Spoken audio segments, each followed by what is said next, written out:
والسلام على نبينا محمد وعلى آله وصحبه أجمعين. أما بعد، فهذه المحاضرة المنهجية الثامنة. أسأل الله التوفيق والسداد. আলহামদুলিল্লাহ والصلاة والسلام على رسول الله। এটা মানহাজ অষ্টম পর্ব। আল্লাহ সুবহানাহু ওয়া তাআলার নিকট আমরা সাহায্য কামনা করছি। يقول السائل: بعض الناس يسألون السلفي في بنغلاديش: من هو أميركم الذي بايعتموه؟ ويقولون إن بيعة الأمير واجبة، وكثير من الناس يبايعون العلماء. هل هذا جائز أم لا؟ إذن الجواب سيكون عن البيعة. একজন প্রশ্ন করেছেন, বাংলাদেশের যারা সালাফি তাদের আমিরকে, যার নিকট তারা বাইআত গ্রহণ করেছে, তারা বলে থাকে যে আমিরের নিকট বাইআত গ্রহণ করা ওয়াজিব। অনেক মানুষ আলেমদের নিকট বাইআত গ্রহণ করে, এটা কি জায়েজ? আজকে উত্তর হবে বাইআত সম্পর্কে।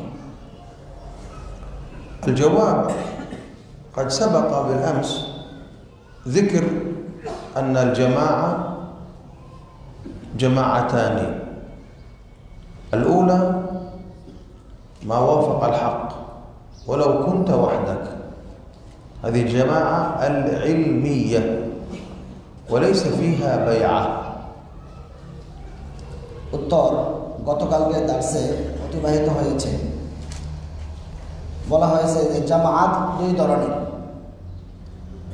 একটা হলো জামাআতুল হক, যারা হকের উপর রয়েছে, জামাআতুল উলামা, এটা যদিও একজন হয়, ওরাও কুনতা ওয়াহদাক, যদিও একজন হয় সেও জামাআতের অন্তর্ভুক্ত, এখানে বাইআত নেই। والقسم الثاني جماعة السلطان والإمام، فهم الإمام المسلم وأهل الحل والعقد الذين معه، هم الجماعة. দ্বিতীয় প্রকার হলো জামাআতুস সুলতান, তিনি হলেন মুসলিমদের ইমাম এবং আহলুল হিল ওয়াল আকদ, অর্থাৎ এই ইমামের অধীনস্থ যে সমস্ত মন্ত্রীবর্গরা থাকে তারাই তার হাতে বাইআত গ্রহণ করে থাকে। ومعنى أهل الحل والعقد، الحل من الفك والعقد من الربط، يعني الذين عندهم قدرة على تعيين السلطان وعندهم القدرة على إزالة السلطان، هؤلاء يسمون الذين بيدهم القوة أهل الحل والعقد. আহলুল হাল ওয়াল আকদ এর ব্যাখ্যা হলো, আল হাল এর অর্থ হলো খুলে ফেলা, ছিঁড়ে ফেলা, আর আল আকদ এর অর্থ হলো আবদ্ধ করা, গিট্ট দেওয়া, বাধা। এর অর্থ হলো এই সমস্ত লোক যারা রাষ্ট্রপ্রধানকে ক্ষমতায় বসাইতে পারে, আবার ইচ্ছা করলে রাষ্ট্রপ্রধানকে ক্ষমতা থেকে বিচ্যুত করতে পারে, অর্থাৎ তাদের হাতে ক্ষমতা রয়েছে আমিরকে স্থানে বহাল রাখা এবং তার থেকে বিচ্যুত করা। وليس معنى أنهم أهل الحل والعقد أن يتلاعبوا بالسلطان. এর অর্থ এটা নয় যে তারা আহলুল হাল ওয়াল আকদ, তারা শাসককে নিয়ে খেল তামাশা করবে, এর অর্থ এটা নয়। وإنما معناه أنهم هم القوة في البلاد التي تحكم العباد. এর অর্থ হলো এরাই হলো শক্তি, রাষ্ট্রের একটা শক্তি যারা মানুষদেরকে শাসন করবে, পরিচালনা করবে। وهؤلاء لهم السلطة على تولية السلطان. এদের হাতে ক্ষমতা রয়েছে রাষ্ট্রপ্রধানকে নিযুক্ত করা, রাষ্ট্রপ্রধানকে নির্বাচন করা। فإذا بايعوا السلطان على أن يكون إمامهم وجب عليهم الوفاء بالبيعة، ولم يجوز لهم أن يتركوا إمامته إلا أن تروا كفرا بواحا এই সমস্ত লোকেরা যখন এই রাষ্ট্রপ্রধানের হাতে বাইয়াত গ্রহণ করবে তখন তাদের উপর আবশ্যক হয়ে যায়, ওয়াজিব হয়ে যায় এই রাষ্ট্রপ্রধানের আনুগত্য করা, তার বিরুদ্ধাচরণ না করা, যতক্ষণ পর্যন্ত না এই রাষ্ট্রপ্রধানকে তারা প্রকাশ্য কুফরের মধ্যে দেখতে পায়। فهذا السلطان الذي يبايعه أهل الحل والعقد يلزم الناس الذين هم رعية البلاد أهل البلاد أن يبايعوا السلطان الذي بايعه أهل الحل والعقد. تجب البيعة في عنق كل مسلم ومسلمة يكون تحت حكم هذا السلطان ولو لم يأتوا ويسلموا عليه، يلزم في أعناقهم। এই সমস্ত আহলুল হিল ওয়াল আকদ তারা যদি কোনো শাসকের হাতে বাইয়াত গ্রহণ করে, এমত অবস্থায় ওই রাষ্ট্রের যত জনগণ রয়েছে তাদের প্রত্যেকের উপর আবশ্যক হয়ে যায় ওই শাসকের হাতে বাইয়াত গ্রহণ করা। অর্থাৎ প্রত্যেকের স্কন্ধে এই দায়িত্ব অর্পিত হয় যে আহলুল হিল ওয়াল আকদ যেই শাসকের হাতে বাইয়াত গ্রহণ করেছে, রাষ্ট্রের প্রতিটি সদস্য ওই শাসকের হাতে বাইয়াত গ্রহণ করবে, তার আনুগত্য থেকে বের হতে পারবে না। أهل الحل الحل لا الحل أهل الحل والعقد بفتح العين عقد، هكذا تنطقونها، أهل الحل والعقد، ليس أهل الحل والعقد. اضبطوها جيدا، أهل الحل والعقد. نعم، এখানে যে দুইটা শব্দের উচ্চারণটা হবে আহলুল হাল্লি ওয়াল আকদি, আহলুল হাল্লি ওয়াল আকদি, হার উপর জবর দিয়ে হার নিচে জের দিয়ে আহলুল হিল্লি না অথবা আহলুল ইকদি না শব্দ দুটো আমাদেরকে মুখস্থ করতে হবে, আহলুল হাল্লি ওয়াল আকদি। فيجب بمعنى يلزم لزوم البيعة في عنق جميع الرعية। يجب এর অর্থ হলো ইয়ালজাম, অর্থাৎ প্রতিটি জনগণের আবশ্যকীয় কর্তব্য হলো বাইআতের অনুসরণ করা, বাইআত করা। ইয়াজিব অর্থাৎ আবশ্যকীয় করণীয়, অতীব জরুরি। أبو بكر الصديق رضي الله عنه لما بويع بالخلافة، من الذي بايعه بالخلافة فصار خليفة؟ عمر بن الخطاب وعبد الرحمن بن عوف والأنصار. أين بقية المهاجرين في المسجد؟ علي رضي الله عنه والعباس ومن معهم يجهزون في رسول الله صلى الله عليه وسلم لدفنه، للصلاة عليه ودفنه. فكان أهل الحل والعقد عمر وأبو بكر وعبد الرحمن بن عوف والأنصار الذين اجتمعوا في سقيفة بني ساعدة، فاتفقوا. عمر بايع أبا بكر وبايعه عبد الرحمن بن عوف ثم الأنصار في سقيفة بني ساعدة، فحصلت البيعة، فكل المسلمين في المدينة وخارج المدينة كلهم لزمتهم بيعة أبي بكر الصديق رضي الله عنه. ইসলামের প্রথম খলিফা আবু বকর সিদ্দিক রাদিয়াল্লাহু তাআলা আনহুর হাতে যখন বাইয়াত গ্রহণ করা হলো, সর্বপ্রথম কে বাইয়াত গ্রহণ করেছেন? ওমর বিন খাত্তাব রাদিয়াল্লাহু তাআলা আনহু এবং আব্দুর রহমান বিন আউফ রাদিয়াল্লাহু তাআলা আনহু এবং আনসার সাহাবীগণ। এ সময় অন্যান্য সাহাবাদের আছিলেন মুহাজির, আলী রাদিয়াল্লাহু তাআলা আনহু, অন্যান্য সাহাবীগণ। তারা রাসূল সাল্লাল্লাহু আলাইহি ওয়াসাল্লামের দাফন কাফনে ব্যস্ত ছিলেন।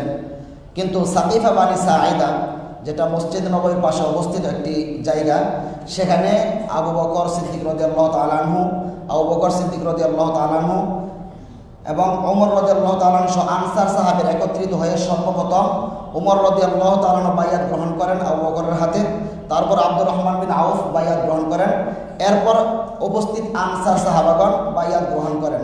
এর ফলে মদিনার অন্যান্য সাহাবায়ে কেরাম সমস্ত মুসলিমদের উপর আবশ্যক হয়ে যায় আবু বকর সিদ্দিক রাদিয়াল্লাহু তাআলা আনহুর হাতে বায়াত গ্রহণ করা। অর্থাৎ যখন আহলুল হাল ওয়াল আকদ ওমর রাদিয়াল্লাহু তাআলা আনহু, আব্দুর রহমান বিন আউফ এবং মদিনার আনসার সাহাবা যারা সাকিফা বানি সাঈদে উপস্থিত ছিলেন, তারা যখন আবু বকর রাদিয়াল্লাহু তাআলা আনহুর হাতে বায়াত গ্রহণ করলেন, তখন অন্যান্য সাহাবায়ে কেরাম এবং মুসলিমদের উপর আবশ্যক হয়ে গেল, তারা সকলেই আবু বকর সিদ্দিক রাদিয়াল্লাহু তাআলা আনহুর বায়াতকে মেনে নিলেন।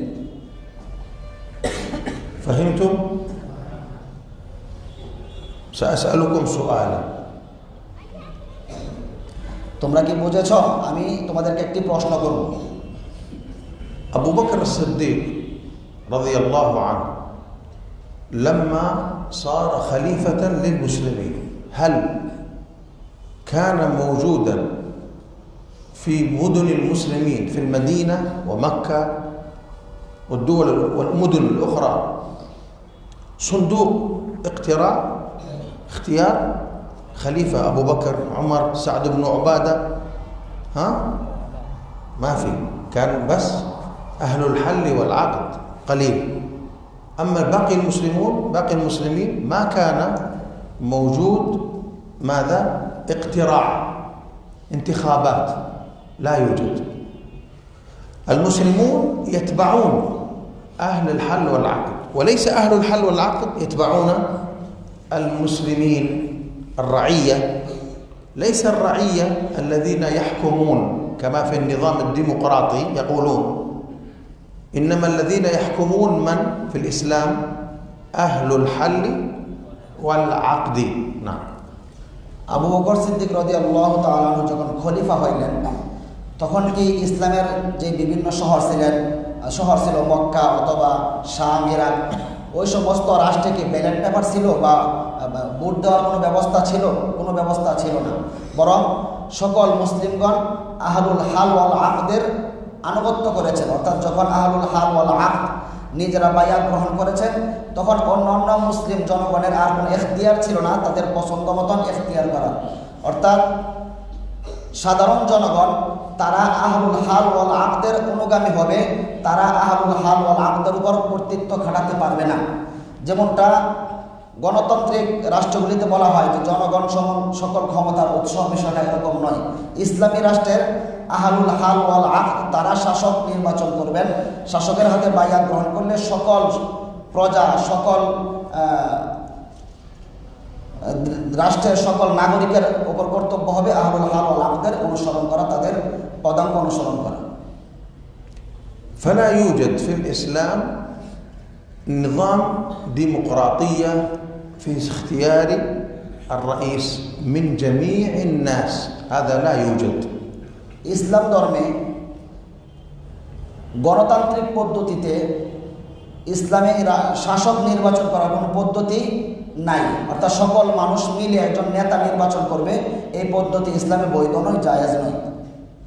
اليوم في بلاد المسلمين، كثير من بلاد المسلمين وفي بلاد الكفر، بعض أو كثير من بلاد الكفر هم يظنون أن الديمقراطية أن يحكم الشعب الحكومة بالانتخابات، لكن هذه ليست الحقيقة، هذا اسمه ادعاء، دعوة، كذب على الناس، يكذبون. كيف يكذبون؟ বর্তমানে অধিকাংশ ইসলামিক রাষ্ট্র, এমনকি অন ইসলামিক অমুসলিম অনেক রাষ্ট্র, তারা এই কথা বলে যে গণতন্ত্র সমস্ত মানুষরা মিলে শাসক নির্বাচন করে এবং তারা বলতে চায় যে এটাই হলো সঠিক পদ্ধতি। অথচ এটা সঠিক পদ্ধতি না, এটা শুধুমাত্র তাদের একটা দাবি তারা উপস্থাপন করে, এটা হাকিকত না বা এটার বাস্তবতা এটা নেই, যে এটা সঠিক পথ, এই কথার বাস্তবতা নেই। কেন এটা বাস্তব না? এখন উত্তর দিবেন। ماذا يفعلون في أمريكا، بريطانيا، في كل الدول؟ يعملون صندوق ويقولون للناس اختاروا رئيس فلان أو فلان اثنان أو أكثر. তারা কি করে, আমেরিকা হোক অথবা ব্রিটিশরা হোক, তারা ব্যালট পেপার স্থাপন করে এবং মানুষদেরকে বলে তোমরা ভোট দিয়ে শাসন দুইজন অথবা তার অধিক শাসক তোমরা নির্বাচন করো। فيبدأ الناس لكتابة الاسم فيأتيه في البيت الشرطة أو بعض الناس اكتب فلان، إذا ما تكتب إلى الضرب وإلى الحبس وإلى المشكلة. في كثير من الدول يفعلون هذا. মানুষরা কি করে, নাম লিস্ট করে, এমত অবস্থায় পুলিশ মানুষের দরজায় যায় করাঘাত করে, যা বলে অমুককে ভোট দিবা, অমুককে নির্বাচন করবা, আর যদি নির্বাচন না করো তাহলে মাইর দিব অথবা জেলখানায় বন্দি করে রাখবো। এটাই অধিকাংশ দেশে হয়ে থাকে। ممكن لا يكون البوليس لا يفعل، ممكن يفعل أناس آخرون معهم عصي، معهم مسدسات، أشياء أخرى. এটা হয়তো পুলিশ ছাড়া অন্য কেউ করতে পারে, পুলিশ হয়তো এই কাজটা নাও করতে পারে, অন্য কোনো মানুষও করতে পারে যার হাতে লাঠি আছে অথবা অস্ত্র আছে, সে যায় ভয় দেখাইতে পারে যে অমুককে ভোট দাও, অমুককে নির্বাচন করো। هذا انتخاب بالترهيب. এটা হলো ভয়ের মাধ্যমে নির্বাচন পরিচালনা করা। وأحيانا يقولون إذا أنت تنتخب فلان تأخذ 1000 تكة، هذا انتخاب بالترغيب. আবার কখনো বলে তুমি যদি অমুককে ভোট না দাও তাহলে তোমাকে 1000 টাকা দেব। এটা হলো লোভের মাধ্যমে নির্বাচন পরিচালনা করা। أنا لا أتكلم عن بنغلاديش، أنا أتكلم عن في كثير من الدول حتى في أمريكا. إذا أنت تنتخب بايدن أنت تأخذ $1000 $500، هو يذهب ينتخب. আমি এটা বাংলাদেশ নিয়ে কথা বলছি না, বরং এটা অধিকাংশ দেশের এই অবস্থা। উদাহরণস্বরূপ আমেরিকা হয়তো এসে বলবে তুমি যদি বাইডেনকে ভোট দাও তাহলে তোমাকে $1000 দেওয়া হবে। ثم بعد الكتابة يجعلون في الصندوق. অতঃপর যখন লিস্ট করা শেষ হয় তখন এটাকে বা ভোট দেওয়া শেষ হলে এটাকে বাক্সের মধ্যে রাখে। من الذي يفتش في الصندوق؟ এই ভোট গণনা করে কারা? এই বাক্স খুলে ভোটগুলি গণনা করে কারা? موظفون. চাকরিজীবীরা। إذا كان الموظف اتفاق مع حزب هم يبدلون ويقطعون ويقدمون تزوير في كل البلاد. نعم. যারা ভোট গণনা করে কর্মচারী, তারা যদি কোনো দলের এজেন্ডা হয় তাহলে তারা তাদের বিপরীত দলের ভোট হয়তো ছিঁড়ে ফেলবে অথবা পরিবর্তন করে গণনা করবে। এটা অধিকাংশ দেশে হয়ে থাকে। ثم يعلنون فوز الذي يريد أهل الحل والعقد أن يفوز. অতঃপর তারা ঘোষণা করে যাদেরকে আহলুল হাল ওয়াল আকদ অর্থাৎ রাষ্ট্রের শীর্ষস্থানীয় লোকেরা যার ব্যাপারে সিদ্ধান্ত আগে থেকে নিয়ে থাকে তাকেই বিজয়ী বলে ঘোষণা করা হয়। أهل الحل والعقد في الإسلام هم مباشرة يختارون، لا يحتاجون إلى تزوير ولا ترغيب ولا ترهيب، لأنهم هم الذين بيدهم السلطة. لكن لماذا يفعلون هذا؟ আহলুল হাল ওয়াল আকদ ইসলামী শরীয়তে তারা সরাসরি শাসক নির্বাচন করে। এই ধরনের রসুমাতের কোনো প্রয়োজন হয় না, কোনো ধরনের ভয় দেখানোর, কোনো ধরনের লোভ দেখানোর প্রয়োজন হয় না, কারণ তাদের হাতে ক্ষমতা আছে শাসক নির্বাচন করার। তারা সরাসরি শাসককে নির্বাচন করে। এই ধরনের রসুমাতের সিস্টেমের কোনো প্রয়োজন ইসলামে নেই। أهل الحل والعقد لا يريدون انتخابات، لأن الانتخابات تأخذ فلوس. আহলুল হাল ওয়াল আকদ তারা নির্বাচন পদ্ধতি প্রয়োজন মনে করে না, কারণ এই নির্বাচনে অনেক টাকা পয়সার প্রয়োজন হয়, অনেক টাকা পয়সা লেনদেন করতে হয় وتأخذ وقتا এবং এতে সময়েরও প্রয়োজন হয়। ويحصل بين الناس فتن ونزاعات. আর এই নির্বাচনের মাধ্যমে মানুষের মাঝে বিশৃঙ্খলা ঝগড়াঝাটি দেখা দেয়। هم لا يريدون الانتخابات، لكن لماذا يفعلون الانتخابات؟ তারা নির্বাচন চায় না, তারা নির্বাচন দিয়ে কি করবে? لأن الكفار يضغطون بالقوة، لابد انتخابات وإلا سنفعل، يعني إكراه. ترغيب وترهيب من الكفار، أمريكا، بريطانيا، أوروبا، بنغلاديش، لازم ديمقراطية. لا ديمقراطية مشكلة، فتنة من الحكومات الكافرة. অনেক মুসলিম রাষ্ট্র তারা নির্বাচন চায় না, কিন্তু বহির্বিশ্ব থেকে আলাদা চাপ থাকে যে নির্বাচন করতে হবে। যেমন আমেরিকার পক্ষ থেকে যে বাংলাদেশে অবশ্যই নির্বাচন করতে হবে, এই চাপের কারণে অনেক সময় তারা নির্বাচন দিতে বাধ্য হয়। অনেক সময় মুসলিম রাষ্ট্রের আহলুল হাল ওয়াল আকদ তারা নির্বাচন চায় না, বহির্বিশ্বের চাপের কারণে বাধ্য হয়ে নির্বাচন করতে হয়। بعض الدول قوية وفي مشكلة مع أمريكا وأوروبا، لا مشكلة، فهم يكتبون ديمقراطية ولا يفعلون. مثلا كوريا الشمالية، كيم جونغ إيل هو جمهورية كوريا الديمقراطية، هو يقول أنا ديمقراطي، وأي شخص يقول أنا لا أريدك هو إما يريد الموت أو الحياة. لازم هو الرئيس كيم جونغ إيل، ديمقراطية في الموت والحياة، فهمت؟ اختيار، تريد حياة الرئيس، الموت إلى القبر، ماذا تريد؟ هذا ديمقراطية كوريا الشمالية. نعم. কিছু রাষ্ট্র আছে যাদের শক্তি আছে, আমেরিকার সাথে টক্কর দেওয়ার মতন ক্ষমতা তাদের আছে। তারা অনেক সময় লেখে যে আমরা গণতান্ত্রিক পদ্ধতিতে দেশ পরিচালনা করি। যেমন উত্তর কোরিয়া, এর প্রধানের নাম কিম জং উন, সে বলে যে আমরা গণপ্রজাতন্ত্রী উত্তর কোরিয়া, কিন্তু আবার বলে থাকে নির্বাচন পদ্ধতি ঠিক আছে, আমাকে যদি নির্বাচন না করো তাহলে হয়তো মরবা, নাহলে আমাকে ভোট দিবা। এটা ওর দেশে গণতন্ত্র হলো আমাকে নির্বাচন করতে হবে, নাহলে কি করতে হবে? মরতে হবে। লেখে গণতন্ত্র, কিন্তু প্রকৃত গণতন্ত্র তার দেশেও নাই। ذكرت أن يريد ديمقراطية، يوجد عنده ديمقراطية؟ نعم، هو يقول الديمقراطية لكن ليس، وعنده ديمقراطية حقيقة. عنده يقول للناس، للرجل أنت حرية، تريد الموت أو الحياة. إذا تريد الحياة ينتخب الرئيس، يريد الموت يقول أنا لا أريد الرئيس، عنده حرية. মানে বলতে فهمت؟ না, উত্তর কোরিয়াতে গণতন্ত্র আছে, কিন্তু কেমন গণতন্ত্র? একজন লোককে সে ডাকে বলবে তুমি কি বাঁচতে চাও নাকি মরতে চাও, তোমার স্বাধীনতা আছে। তুমি যদি বাঁচতে চাও তাহলে আমাকে নির্বাচন করো, আর যদি মরতে চাও তাহলে তুমি অন্য কাউকে নির্বাচন করতে পারো।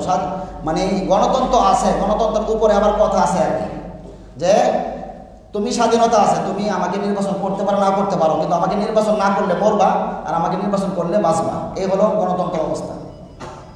ترجمة صحيحة؟ ناقص شيء؟ فهم الناس؟ الحمد لله.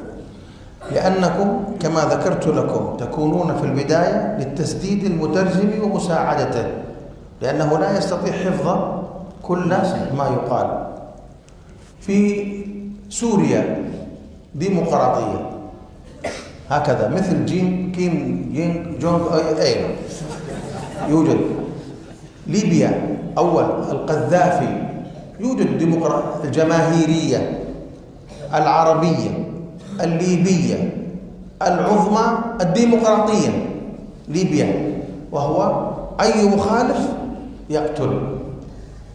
সিরিয়াতেও সুরিয়াতেও গণতন্ত্র আছে। এর পূর্বে লিবিয়াতে গাদ্দাফি, তার দেশেও গণতন্ত্র ছিল। অনেক বড় দেশের নাম রাষ্ট্রে গণতন্ত্র আছে, কিন্তু সেখানেও যদি কেউ ইখতিলাফ করতো, তাকে নির্বাচন না করতো, তাকে হত্যা করা হতো। গণতন্ত্র ছিল, কিন্তু জোরপূর্বকভাবে পক্ষের আইন নেওয়া হতো। إذن ديمقراطية هو فقط بسبب الكفار، هم لا يستطيعون، يقولون لا. في بلاد المسلمين، في كثير من بلاد المسلمين هم لا يستطيعون، هم لابد ديمقراطية حتى أمريكا بريطانيا تسكت، لا تفعل فتنة في بنغلاديش، لكن هم يفعلون فتنة لكن أقل، يفعلون فتنة لكن أقل. যে সমস্ত দেশে গণতন্ত্র আছে এটা কাফেরদের চাপের কারণে।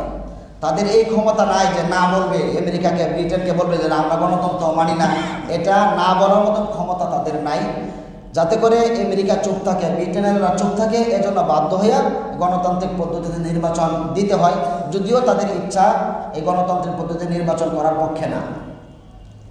في بنغلاديش مثلا هم لا يحبون قوم لوط. في بنغلاديش بلد إسلامي لا يحبون قوم لوط، لكن الكفار يقولون بنغلاديش ديمقراطية حرية. لماذا تمنع قوم لوط؟ هم إنسان فليفعلوا كالحيوان لا بأس. هكذا يريد الكفار. نعم. বাংলাদেশ একটা ইসলামী রাষ্ট্র, এটা সমকামিতাকে পছন্দ করে না, কিন্তু আমেরিকাও তারা বলে বাংলাদেশ তো গণতান্ত্রিক দেশ, জনগণের স্বাধীনতা রয়েছে, তোমরা কেন থেকে বাধা দিবা তার মন যা চায় তা করতে। অর্থাৎ বাংলাদেশের সরকার সেই ইসলামী পন্থী সমকামিতা কওমে লুতের অভ্যাসকে তারা পছন্দ করে না, তার স্বীকৃতি দেয় না। কিন্তু আমেরিকার চাপে পড়ে, কারণ আমেরিকা বলে বাংলাদেশ তো গণতান্ত্রিক দেশ, আর গণতন্ত্রের কথা হলো আল হুররিয়া, তার স্বাধীনতা থাকবে, তার মনে যা চায় তা করবে, তোমরা যদি গণতন্ত্র বলো তাহলে এটাতে বাধা দিতে পারবা না। অর্থাৎ এটা ইচ্ছা না থাকা সত্ত্বেও বাহিরের চাপে স্বীকৃতি দিতে হয়। وهؤلاء الكفار ينشرون فعل قوم لوط بالترغيب والترهيب. ওই সমস্ত কাফেররা এই সমকামিতাকে বিশ্বে ছড়িয়ে দেয়, কখনো লোভ দেখিয়ে, কখনো ভয় দেখিয়ে, কখনো জোর প্রয়োগ করে, অথবা কখনো কোনো সহযোগিতা প্রদান করে। بالترهيب يعني لابد الحكومة لا تعاقب قوم لوط، لا يجوز عقاب قوم لوط.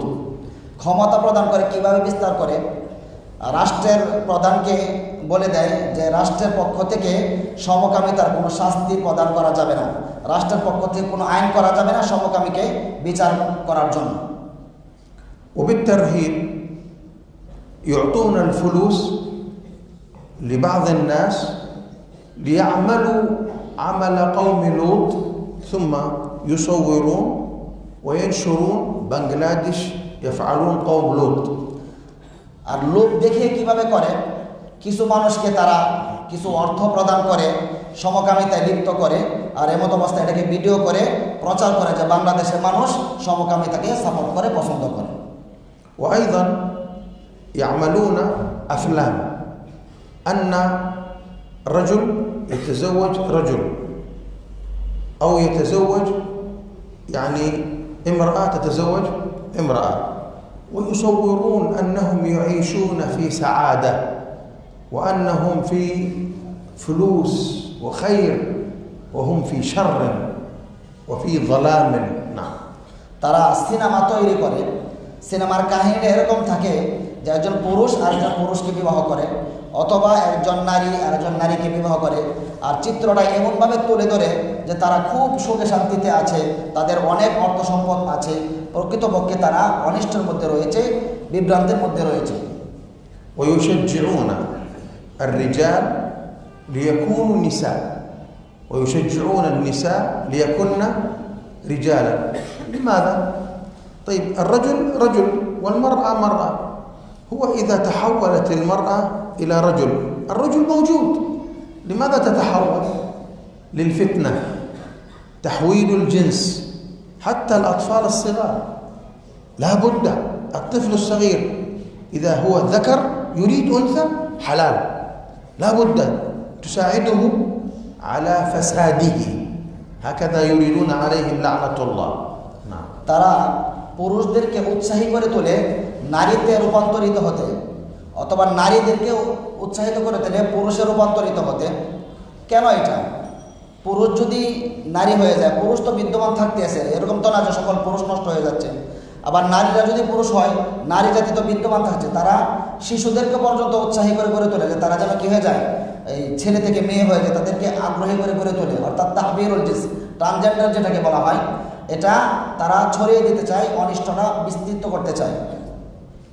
الآن في أمريكا وبريطانيا وبعض دول أوروبا يجوز للرجل أن يتزوج رجلا ويسجل في المحكمة زواج أسرة عائلة فاميلي.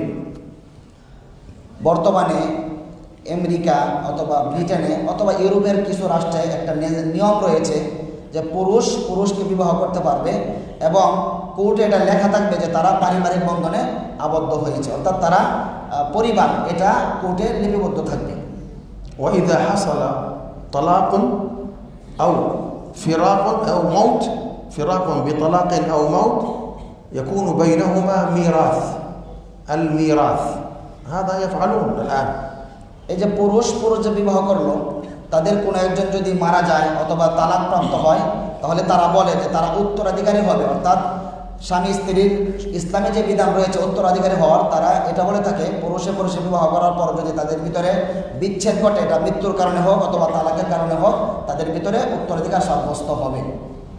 ليس هذا فقط، بل يجوز عندهم إذا كان رجل ورجل متزوجين أن يتبنوا الأطفال، يأخذوا من دور الرعاية الأطفال المتروكين بدون أبوين، ويأتي ويعيش مع قوم لوط في البيت على أنه ابن يسجل أنه فلان أبوه فلان أبوه آخر أو أمه، الله أعلم.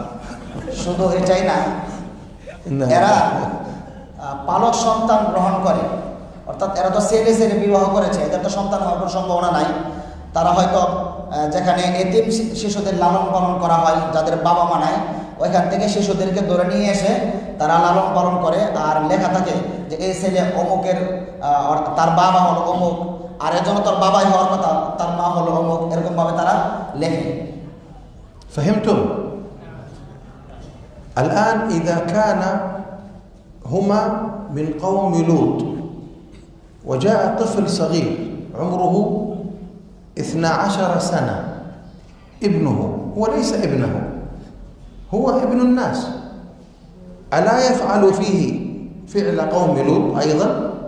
ما المشكلة عنده؟ وليس أباه، وهذا قد حصل. نعم.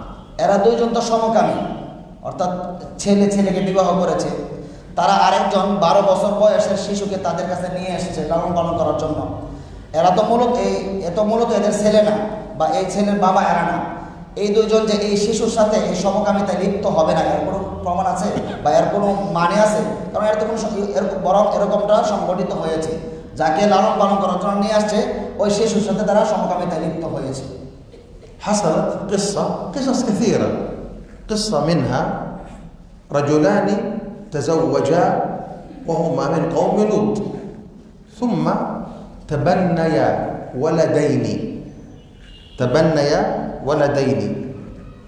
ماذا فعلوا؟ كانوا يؤجرون الأولاد لأجل فعل قوم لوط بالسر، ويصورون فيديو ويبيعون في الإنترنت. هما يفعلان فعل قوم لوط في الولدين اللذين هما ابنيهما في القانون ابن مكتوب، لكن هو يفعل به فعل قوم لوط ثم يؤجر، يعني هذا وسيلة للتجارة، ثم قبضوا عليهم وأدخلوهم إلى السجن، والله المستعان. একটি ঘটনা, এরকম অনেক ঘটনা আছে। সমকামী দুইজন একজন আরেকজনকে বিবাহ করেছে, এরা দুইজনে আরো 2টা শিশুকে নিয়ে এসেছে লালন পালন করার জন্য পালক পুত্র হিসাবে। এরপর তারা যুবকদের কাছ থেকে টাকা নিয়ে এই 2 শিশুর সাথে সমকামিতার কাজ করেছে, আবার এগুলি ভিডিও করেছে। ভিডিও করে এক হলো অন্য যুবকদের কাছ থেকে টাকা নিয়ে এই শিশুদেরকে ব্যবহার করেছে, আবার এটা ভিডিও আবার ইন্টারনেটে বিক্রি করেছে। আবার তারা নিজেরাও এই 2 শিশুর সাথে এই সমকামিতায় লিপ্ত হয়েছে। এক হলো নিজেরা সমকামী 2 জন শিশুকে নিয়ে এসেছিল লালন পালন করতে, এই শিশুদের মাধ্যমে ব্যবসা করছে 2 ধরনের। এক হলো নিজেরা এই শিশুদের সাথে সমকামিতায় লিপ্ত হয়েছে, আবার এই শিশুদেরকে ভাড়া দিয়েছে, অন্যদের কাছে টাকা উপার্জন করছে, আবার এদের ভিডিও করে ইন্টারনেটে ছেড়ে সেখান থেকেও ভিডিও টাকা উপার্জন করে, শুধু টাকা আর টাকা, ব্যবসা। অবশেষে তাদেরকে এই গ্রেফতার করে জেলখানায় দেওয়া হয়েছে। فهمتم؟ فالديمقراطية طاغوت يتخذه الكفار للفتنة في بلاد العالم المسلم وغير المسلم. গণতন্ত্র এটা হলো তাগুত, কাফেররা এটাকে গ্রহণ করেছে বিশৃঙ্খলা ফিতনা ছড়িয়ে দেওয়ার জন্য মুসলিম রাষ্ট্রে এমনকি অমুসলিম রাষ্ট্রেও, গোটা বিশ্বে ফিতনা বিশৃঙ্খলাকে ছড়িয়ে দেওয়ার জন্য কুফাররা এই গণতন্ত্রকে গ্রহণ করেছে। يستخدمونها للتدخل في شؤون البلاد الأخرى الضعيفة الأقل منهم قوة. তারা এই গণতন্ত্রটাকে ডাল হিসাবে গ্রহণ করেছে অন্য রাষ্ট্রের রাষ্ট্রীয় কর্তৃত্বে নিজেদের দখল বা ভাগ বসানোর উদ্দেশ্যে। ويدخلون على المسلمين العقائد الباطلة، يقولون ديمقراطي، حرية الدين، حرية العقيدة، حرية المذاهب، الشرك يجوز، البدعة تجوز، كل شيء يجوز. এই গণতন্ত্রটাকে তারা মুসলিমদের আকীদা বিশ্বাসে ঢুকিয়ে দেয়, এই কথা বলে যে গণতন্ত্র এটা হলো স্বাধীনতা, দ্বীনের স্বাধীনতা, ধর্মীয় স্বাধীনতা, রাষ্ট্রের স্বাধীনতা, শিরিক করা সমস্যা নাই, বেদাত করা সমস্যা নাই। এই বাতিল আকীদা মুসলিমদের ভিতরে তারা প্রবেশ করিয়ে দিচ্ছে। كذلك نشر فساد الأخلاق، قوم لوط والزنا يقولون هذا حرية، لا تمنع الناس من شرب الخمور، من الزنا، من فعل قوم لوط، هكذا يريدون الفتنة في بلاد المسلمين. অনুরূপভাবে তারা মন্দ স্বভাব মুসলিম সমাজে ছড়িয়ে দিচ্ছে। তারা বলতেছে সমকামিতা, জিনা এগুলি কোনো অপরাধ না, এটা হুররিয়া, স্বাধীনতা, যে কোনো কেউ এটা করতে পারে। এভাবে তারা মন্দকে, অনিষ্টকে মুসলিম বিশ্বে ছড়িয়ে দিচ্ছে। فنحن لابد أن نبين للناس شريعة الله، نبين لهم الحق، نبين لهم خطر هذه المؤامرات من اليهود ومن النصارى ضد المسلمين، ويسمون هذا بالتقدم والازدهار، وهو في الحقيقة تأخر وفساد للبلاد والعباد. আমাদের কর্তব্য হলো আমরা মানুষদেরকে সতর্ক করব, মানুষদেরকে বোঝাবো যে এগুলি ইহুদিদের কাজ। যদিও ইহুদিরা এগুলি বলতেছে যে এগুলির মাধ্যমে তোমরা উন্নতির উচ্চ শিখরে পৌঁছাইবা, রাষ্ট্রের উন্নয়ন হবে, প্রকৃতপক্ষে এগুলিতে যারা লিপ্ত হবে তারা নিজেদেরকে পিছিয়ে নিয়ে যাবে, ক্ষতির সম্মুখীন হবে। মানুষদেরকে আমরা এটা বোঝাবো। ويجب على الدعاة أن ينشروا بين الناس العلم الشرعي والعقيدة السلفية الصحيحة والأفكار الصحيحة التي في كتاب الله وسنة الرسول صلى الله عليه وسلم. نعم. একজন দাঈর উপর ওয়াজিব হলো, আবশ্যক হলো মানুষদের নিকট ইসলামী শরীয়তের জ্ঞান প্রচার করা, আল্লাহ সুবহানাহু ওয়া তাআলার কোরআনে এবং রাসূল সাল্লাল্লাহু আলাইহি ওয়াসাল্লামের সুন্নাতে যা কিছু রয়েছে সেগুলি মানুষদেরকে জানানো এবং সেই পথে মানুষদেরকে পরিচালনা করার চেষ্টা করা। ولابد أن نعرف أن الحكومة والسلطان هما في مشكلة مع الكفار، لابد أن نصبر ولا نقف مع الكفار ضد الرئيس أو ضد الدولة، هذا لا يجوز. نحن ندعو لهم بالصلاح والهداية، وإذا نصيحة سرا تنصح لذي سلطان. আমাদের এটা স্মরণ রাখতে হবে যে মুসলিম শাসক, মুসলিম দেশের ক্ষমতা যাদের হাতে রয়েছে তাদের কুফফারদের সাথে একটি রাজনৈতিক সমস্যা থাকে, আমাদেরকে এর উপর ধৈর্য ধারণ করতে হবে। অর্থাৎ কাফেরদের চাপের কারণে তারা হয়তো ইচ্ছা থাকা সত্ত্বেও ইসলামের বিধান অনুযায়ী রাষ্ট্র পরিচালনা করতে পারে না, এজন্য আমাদেরকে ধৈর্য ধারণ করতে হবে। কাফেরদের সহযোগী হওয়া যাবে না, কাফেরদের সহযোগী হয়ে মুসলিম সরকারের বিরুদ্ধে বিদ্রোহ করা যাবে না। তবে আমাদের যদি সক্ষমতা থাকে আমরা সরকারকে নাসিহা করব, গোপনে উপদেশ দিব সক্ষমতা অনুযায়ী। وكل مسلم في بنغلاديش في عنقه بيعة للرئيس البلاد شهاب الدين، هو رئيس البلاد وهو فوق جميع المملكة. نعم. বাংলাদেশের প্রতিটি জনগণের উপর আবশ্যক হলো বাংলাদেশের রাষ্ট্রপতি শিহাবুদ্দিনের আনুগত্য করা, কারণ তিনি হলেন এই রাষ্ট্রের প্রধান। সকল মন্ত্রীদের প্রধান হলো রাষ্ট্রপতি। প্রতিটি জনগণের কর্তব্য হলো তার আনুগত্য করা, তার বিধান, তার হুকুম মেনে চলা। وكل دولة مسلمة حكمها أن يكون الناس في بلادهم بيعة في أعناقهم لمن؟ للسلطان المسلم الذي يكون هو رئيس البلاد. في السعودية من هو؟ الملك سلمان. في الكويت من هو؟ الأمير مشعل الصباح. في البحرين الأمير حمد. في قطر تميم، الأمير تميم. في عمان هيثم بن طارق، وهكذا. في مصر سيسي. في الأردن الملك عبد الله بن الحسين في البلد الذي أنا فيها، وهكذا.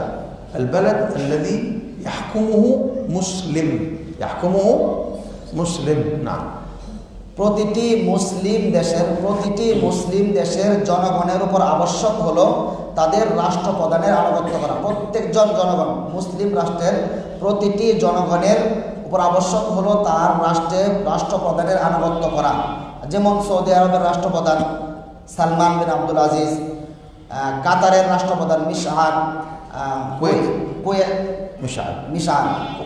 কাতার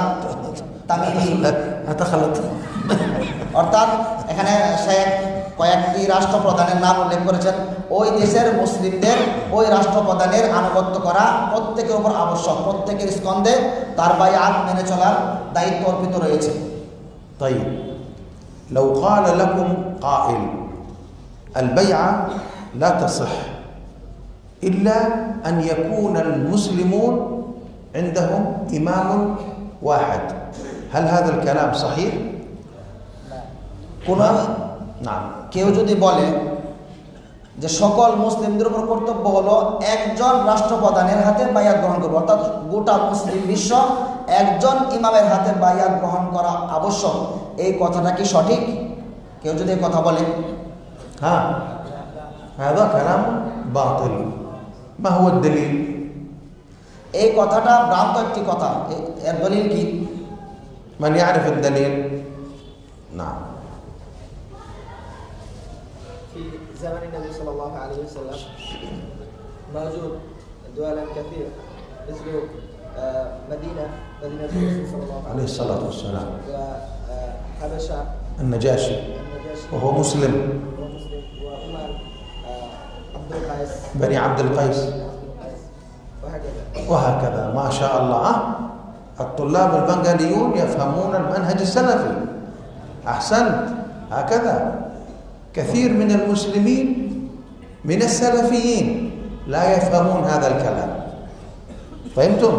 في بلاد العرب والعجم قليل من يفهم دين الله حقا ويرد على الشبهات لأهل البدع.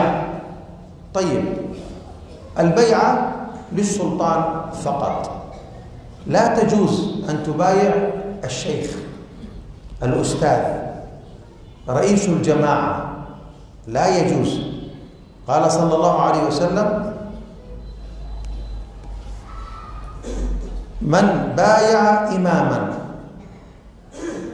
فأعطاه صفقة يده وثمرة فؤاده فليسمع وليطع، فإن جاء آخر يريد أن ينازعه فاقتلوا الآخر منهما كائنا من كان. في صحيح مسلم الحديث عن عبد الله بن عمرو بن العاص رضي الله عنه. শাইখ বলতেছেন বাইআ সেটা সুলতানের জন্য হবে, অর্থাৎ বাইআটা রাষ্ট্রপ্রধানের জন্য হবে। কোনো শায়েখ, কোনো দলের প্রধানের হাতে বায়াত গ্রহণ করা বৈধ নয়। রাসূল সাল্লাল্লাহু আলাইহি ওয়াসাল্লামের হাদিস, রাসূল সাল্লাল্লাহু আলাইহি ওয়াসাল্লাম বলেছেন, মান বায়া ইমামান, যে ব্যক্তি কোনো ইমামের হাতে বায়াত গ্রহণ করবে, ফাআতাহু সাফকাতা ইয়াদিহি, অতঃপর তার হাতে হাত রেখে শপথ গ্রহণ করবে, তার অন্তরের স্বীকৃতি তাকে দেবে। এমত অবস্থায় যদি আরেকজন থাকে এসে ওই ইমামকে সরিয়ে দিতে চায়, তাহলে সে যেন তার সাথে যুদ্ধ করে এবং তাকে হত্যা করে ফেলে। فلا يجوز أن يبايع في الإسلام إلا محمد صلى الله عليه وسلم في حياته على الرسالة، وفي حياته لما كان سلطانا لبلده، وبعده لا توجد بيعة إلا على ماذا؟ على الخليفة، على الإمارة، إمارة واحدة في بلدك واحد، سلطان واحد هو الذي له البيعة. ইসলামে যখন রাসূল সাল্লাল্লাহু আলাইহি সাল্লাম জীবিত ছিলেন, তার জীবদ্দশায় রাসূলের হাতে বাইয়াত গ্রহণ করা ছাড়া অন্য কারো হাতে বাইয়াত গ্রহণ করা বৈধ ছিল না। অতঃপর রাসূল সাল্লাল্লাহু আলাইহি সাল্লামের মৃত্যুর পর খলিফাদের যুগে একজন খলিফার হাতে বাইয়াত গ্রহণ করা ছাড়া অন্য কারো হাতে বাইয়াত গ্রহণ করা জায়েজ ছিল না। অর্থাৎ এক রাষ্ট্রে একজন ইমাম থাকবেন, তার হাতে বাইয়াত গ্রহণ করতে হবে।